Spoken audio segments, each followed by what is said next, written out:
If you want to know who I recommend, this is I recommend basically anybody on this list. I kind of don't like to rate my friends, but once a year I get to. I just want to say that Dutch Gunner is the FC of or the main FC for Arataka Research Consortium, who is been one of the groups that have been doing public invasion fleets, and now they will be the group for doing public invasion fleets now that I'm going to be all Kybernauty, and will be representing kind of the blue force of the red versus blue, formal compact, as it were, between the Kybernauts and ARC. And he is a very knowledgeable dude. He's a very reasonable dude. I've talked to him about a lot of different things. I think he's really smart, and I put my #1 vote behind him. Mike Azariah is a proven CSM member. He's the only CSM member that I can tell you definitively what he's done and had it be a good thing. And what he did was he helped make the bowhead into a thing. He brought the affairs of the incursion community to CCP and convinced them to make the bowhead. And that's just one example. Mike was a very good, consistent supporter of high security space, and he continues to be as he flies the Magic school bus and delivers free, cheap, PvP-capable frigates into every new player system. Magic school bus. The Oz is kind of an up-and-comer. I actually haven't seen very much of his stuff, but my market guy, Lichgrave, came to me and told me that Oz is his market guy. So if he's my market guy's market guy, then he can be my market guy too.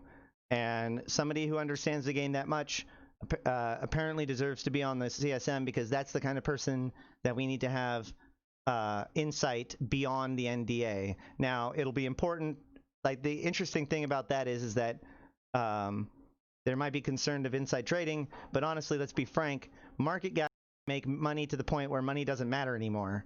So having them on our side and helping CCP understand how to keep the market stable and good is a very strong argument in that case. But let me make clear, I haven't actually talked to him personally. Sidious Sainthood is a terrifying individual. He harasses me constantly in Black Rise and in Essence until I'm nice to him, and then he's really nice to me. So he's a great PvPer, solo and small gang especially. He's been in tournaments and stuff. Torvald is, of course, a world-class streamer and Air Force serviceman, and Torvald is like, I want to say this specifically. I said I don't like rating my friends, but with Torvald specifically, I want to say that Torvald could have easily have been my 1 vote too, as well. Zoria votes for Insidious. Did you? Awesome. So Torvald, here's the thing about Abyssal PvP.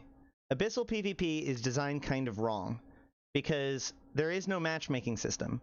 But the problem is it's needfully wrong because EVE Online as a game kind of doesn't tolerate something like a matchmaking system. So the issue here is that when you don't have a matchmaking system, a proper one, in this kind of environment, it's truly random, what you basically end up happening is inevitably you have an apex predators, these top sharks, that basically are just funneled minnows non-stop, and they just feed on them, and that's your entire experience. That's your game design. Good job. And that was what the Abyss was. And now the good news, this wasn't all Torvald. Part of it was that CCP did have a bug that made it so that the conduits weren't spawning when they could, or when they should have. But Torvald continuously made, yes, you may, Insidious.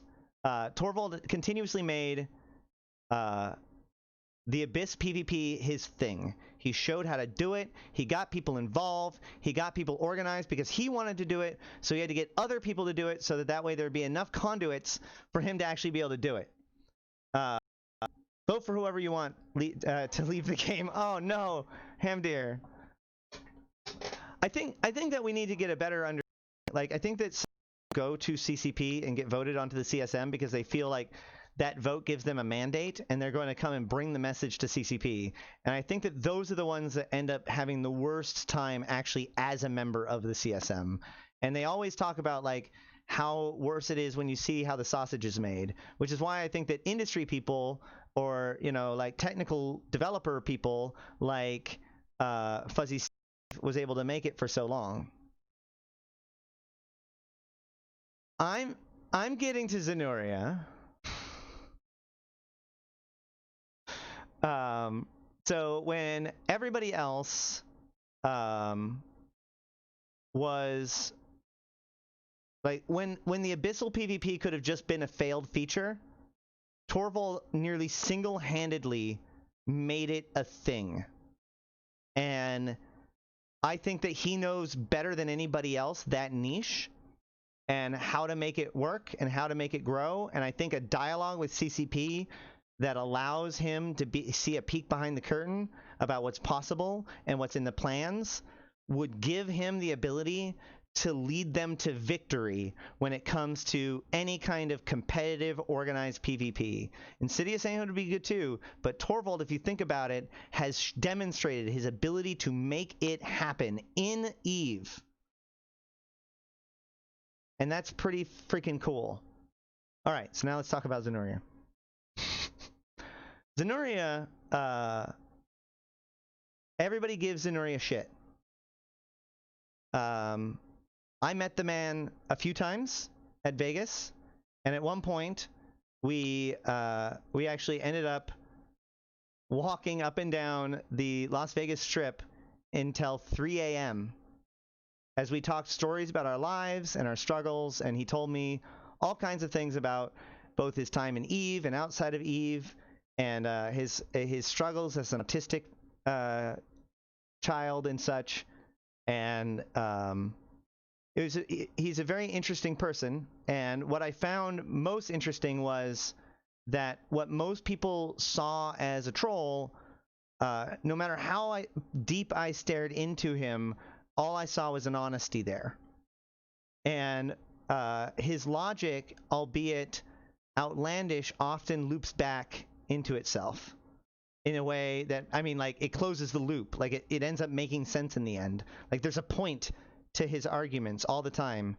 And also, when I was a moderator of the Tweet Fleet Slack, Zenuria would come in, and this would cause disruptions, which would end up causing, like, the moderators to want to punish Zenuria. But every single time, the outcry, the problem was the response to Zenuria's presence.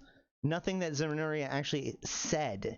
It was just people freaking out at the existence of Zenuria in the chat. And so then I watched him become CSM. And I will say this. I've talked to a lot of people, and I've specifically asked him this because I've talked with this man and I walked with this man, and I recommended to this man to not fuck up the book deal, but that's a whole nother story. Anywho, he goes on so I wanted to know what he did. I wanted to know if he was honest. I want to know if what he presented to me was real.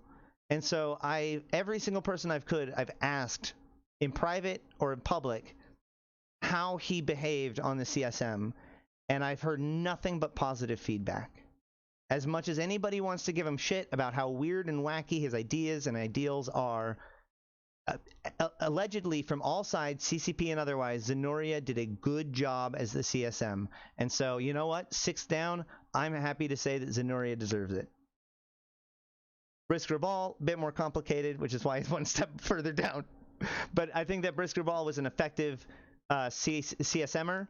I was curious to see whether or not his candidacy was going to prove to be legitimate. I feel it did.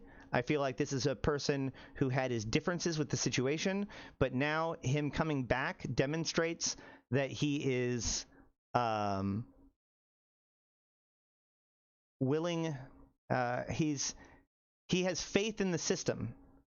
You know, that faith was broken in both directions. CSM, the CCP, quote, made right where they could. He held it against them, and now he's running again because he still has faith in the system. And so if he's willing to say that he wants to do it again in the same way like Mike Azariah, I want him to be, and Zanuria, all three of them demonstrated quality representation and communication as CSMers. So if any of those three want to be on the CSM, I feel like they deserve at least some kind of vote. Kalen Thoreau, I don't remember as much about him. I remember I met him a few years ago. By this point, I'm kind of getting late in the list, and so I put him on there because I remember thinking positive things about him, but nothing too specific. Julius Doctor is kind of in a similar way. I'm sort of tangential to him. I know I don't have any positive or negative feelings about him, and I'm pretty sure like he's at least gotten a few points in my book, so he's good. And Izuki is another example of actually somebody who has proven himself effective as a vote or as a CSM member.